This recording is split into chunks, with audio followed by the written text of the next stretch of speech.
All right, welcome back to another video, folks. Hope you guys are doing well. I figured I would talk about what it's like to become a millionaire and multimillionaire and how your life changes from when you're not. Because I've been where it's not, trust me. I'll tell you a little bit about my story, kind of the things I've learned along the way, what you can expect if you become a millionaire or multimillionaire in this bull run. I think this bull run, for a lot of you grayscale investors, you're going to become a millionaire for the first time maybe, or a multimillionaire. Depends on how much you have invested. A lot of 100,000aires probably too. It all depends, honestly. Even if you don't become a millionaire this crypto cycle, if you just reinvest wisely in the next bear market, you can become a millionaire next cycle. So don't sweat it. So let me just explain how I got started, how I made my money, my experiences, how my life has changed since I became a millionaire, multimillionaire, how I look at things differently now, and how your life can change as your wealth grows over time. Okay, so I didn't have much when I was growing up. I mean, I would probably say that my family was probably lower middle class, and I remember getting made fun of like in middle school because some of my clothes weren't the best. They were outdated or whatever. I remember that actually hurt me, and I developed this thing where I thought that rich kids were assholes, right? And I actually had to get over that. That actually blocked me from becoming wealthy. I had to have a conversation with my dad in my 20s and say, I asked him, like, Dad, if I start my business, become successful, I'm worried about becoming, basically an asshole. And he just said no. He said he knew a lot of wealthy business owners, and he's like, they're all nice. So that allowed me to kind of break that block and strike out on my own, I guess.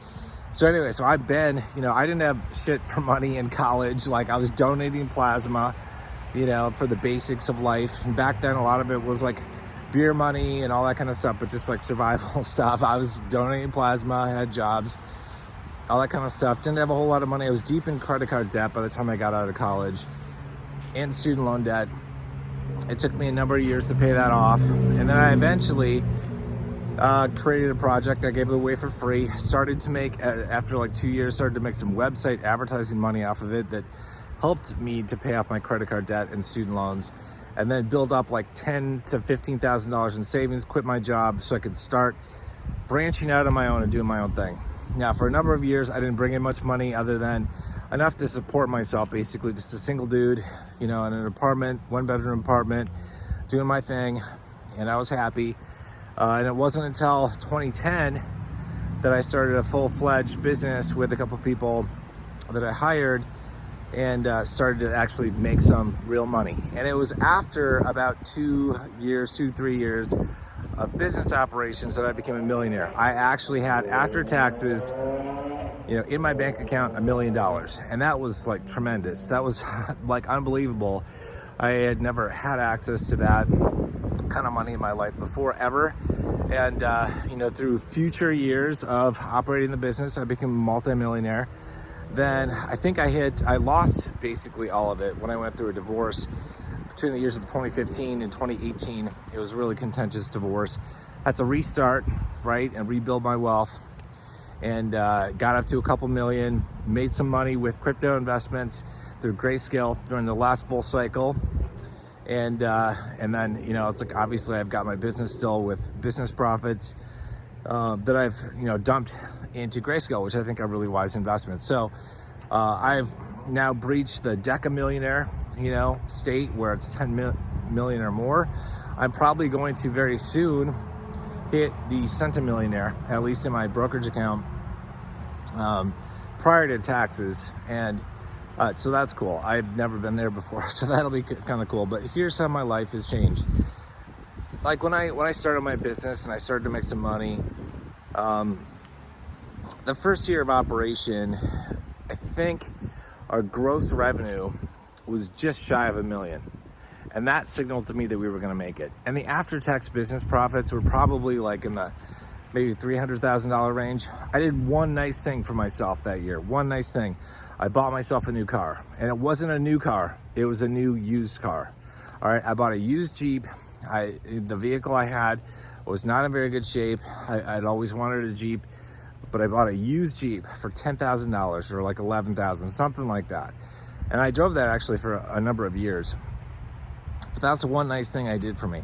I knew that, you know, I came from a state where I didn't have, you know, a whole lot of money. I had enough, but not a whole lot. And I was starting to unlock a lot of money right through my business. And I also knew that I'm like, well, I don't know if this is going to succeed for many years, how long it's going to perform, all that kind of stuff. Those are questions. So I wanted to be really careful with the money that was coming in. And prior to that, I hadn't done a whole lot with investment. I mean, I had previously, like in my 20s, I had a federal position. I had a TSP investment program, but I hadn't really done on my own investing like through the stock market at all. So I had to start learning about that. And, you know, eventually I got to the point where it's like, you know, I had crossed over the $1 million mark with liquid assets. And then eventually the multi-million-dollar mark, you know, with 2 million and 3 million, etc. Right? So my life started to change. I was obviously able to do more things for myself. And, you know, now it's like I am able to do more things for myself than I was before. So one of the paradigms that most everybody is stuck in, and I was too for the longest time, and probably most of you are too or have been, is stuck in this paradigm where you're trading your life away for money, like trading your hours away at a job, working for somebody else for money. And we've all been there, most all of us. And that's not the greatest way, because you're having to work for money. And ideally, we want our money to work for us, right? And you get to this point when you have money where it's like the things that you stressed about before aren't stressful. Like I used to stress about paying the rent when I was in an apartment. I used to stress about that, right? Stress about the credit card bill, stress about the bills, right? I don't stress about the bills anymore. Like I just pay them. In fact, I just pay them. Like some of the bills that I get annoy me, like monthly bills for garbage or electric or cable. You know, if they're still paper and they're not electronically paid, like I'll just write a check for like a year's worth of service or 2 years worth of service, because I don't want to write a check every month. It's irritating to me. So having money allows you to do those things, and it removes some of the irritations of life. Also, it makes things more convenient, like it saves you time. So for example, I have not gone into a grocery store in a long time. I mean, multiple years. I mean, maybe I went in once to grab something really quick, but I don't do that. I use Shipt, I use Instacart, and somebody else actually does the shopping for me.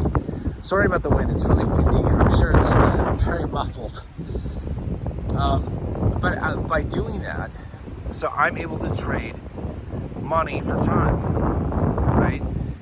And that's the paradigm shift. So the wind is pretty bad. Hopefully the audio's okay.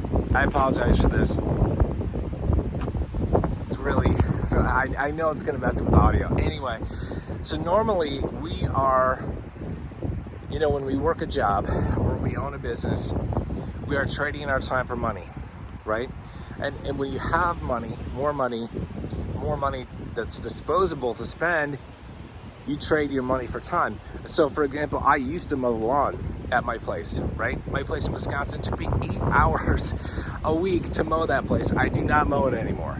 I pay somebody else to do that. So by paying somebody else to do that, I free up my time. Like I'm trading money for time, right? It provides somebody else with a job. So it gives you freedom. Money can give you freedom.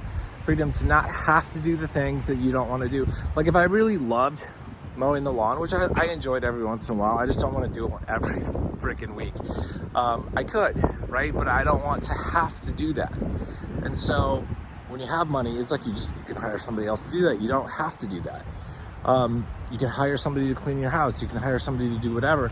You have the option of doing more, right? That make life more enjoyable. So for example, one of the things I want to talk about too in a separate video, but I think I'll just roll it into this one, is flying private. So it's like I didn't fly private until probably I think 4 years ago was the first time I flew private. Somebody, another business owner had said to me, they said, if you get a chance to, you should really consider trying it. So I finally did. And I loved it. Like ever since 9/11, I fucking hated traveling with standard commercial airports, with the airlines. It's like I don't like the TSA. I don't like the bullshit. I don't like the fact that you got to be there 2 hours before. I don't like having my luggage lost, any of that kind of crap, right? I don't like it. And when you fly private, you don't have any of that BS. You have none of that BS at all. And it's very expensive though. I would never recommend that somebody fly private if they have just $1 million. It does not make sense. It does not make sense unless that $1 million is being used to produce cash flow that can pay for things like the private jet. For example, and flying private is expensive. Let me just explain this.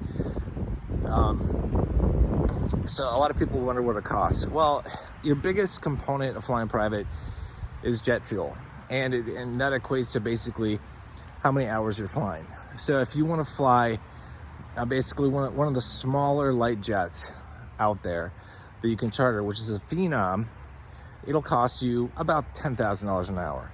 So for example, a round trip flight from Minneapolis to Orlando and back again, it's like, is it like 6.5 hours? It'll cost about 65 grand to charter a Phenom to fly you. If you want a little bit bigger jet, it's going to cost you 70 or 75. Okay, so it's expensive. Most people can't fathom paying that.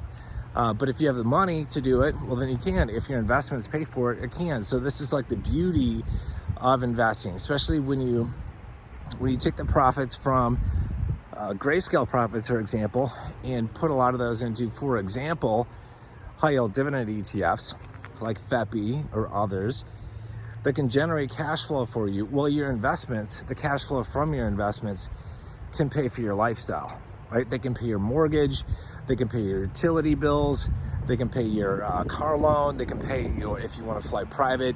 It all depends on what you have, right? And what you want to do, right? It's highly dependent upon what you get out of this crypto bull run if you're in grayscale. So that's kind of the scoop with flying private, but it gives, like, for me, that it's a lot more enjoyable. It's a lot less stressful than flying commercial, and I don't want to ever have to fly commercial again.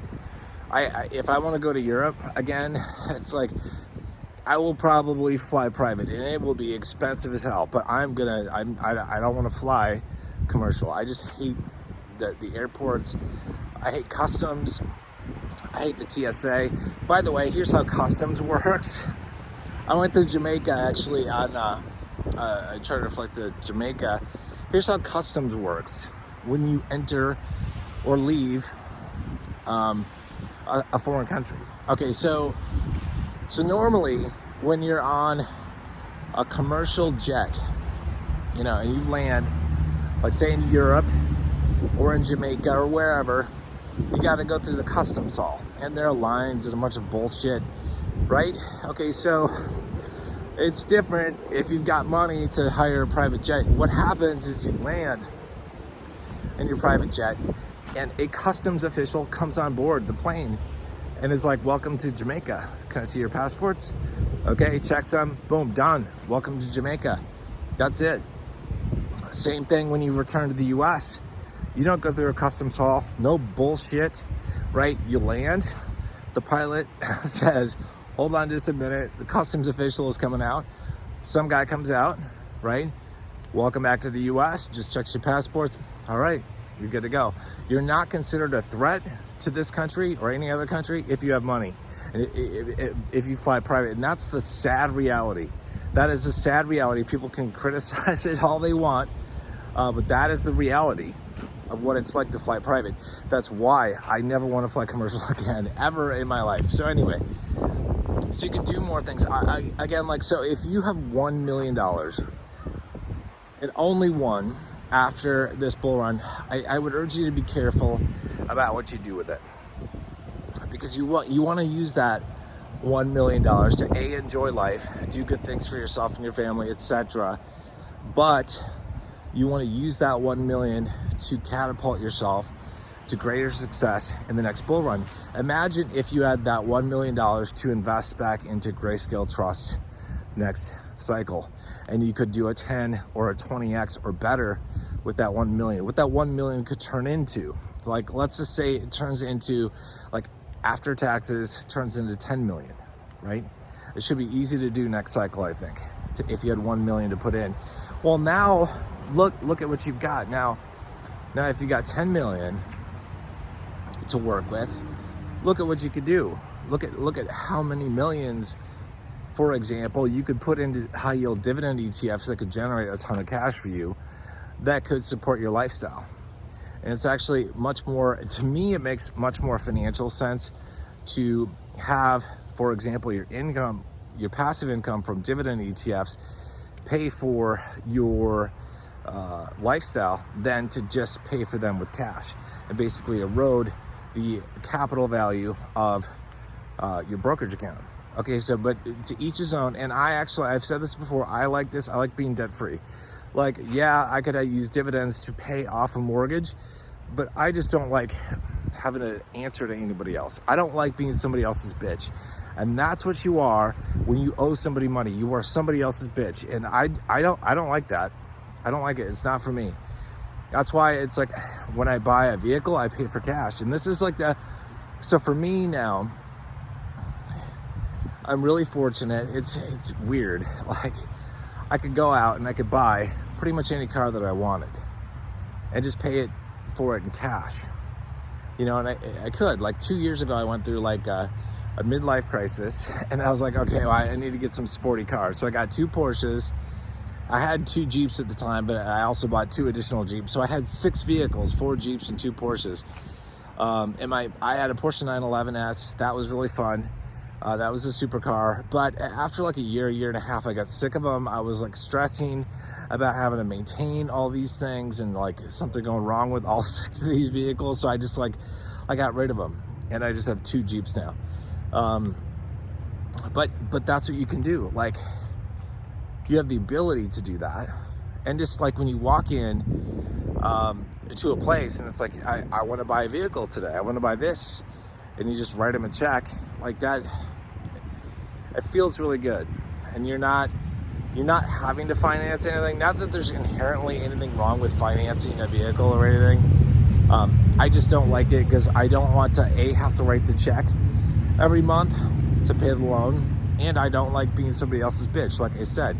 And that's what I feel like when I owe somebody else money, whoever that person is, the dealer, the bank, it doesn't matter. Like, I don't want to do that. So it's like I want to personally be debt free. Now, a lot of ultra rich people do not operate that way, and that's okay. Like, they leverage debt to basically finance their purchases, like their homes, their vehicles, all that kind of stuff. They actually, you know, they will actually take the shares of stocks that they own and pledge them out to get a loan against them, so they never have to sell them.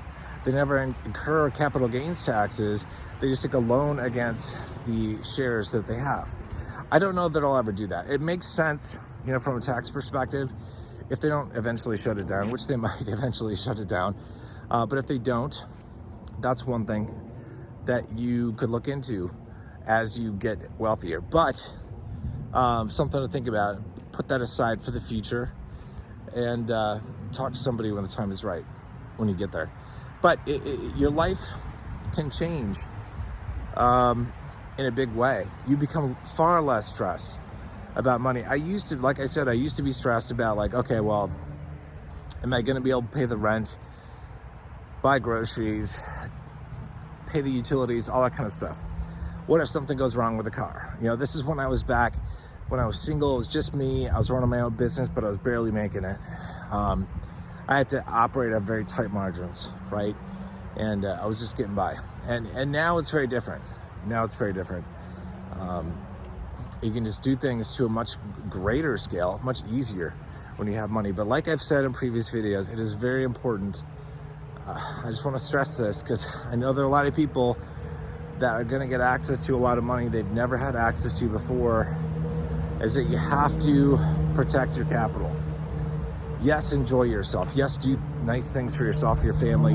Get a new vehicle, go on vacation, do whatever, you know, that you can support with whatever your profits are. But make sure you leave enough to invest for the next cycle, because that's where you can really make it big. And that's, you know, once you do that, you're good to go. Like, you're good to go. Like, if you're able to get from $1 million this cycle up to 10 million next cycle, think of what 10 million could do in terms of like dividends that you could produce from that to support your lifestyle, to basically do whatever you want. You have a good deal of money to further escalate your wealth if you want, you know, through cryptocurrency, grayscale trusts, whatever assets you like. That gives you a great deal of flexibility in the future. So just keep that in mind. But your life gets a lot easier.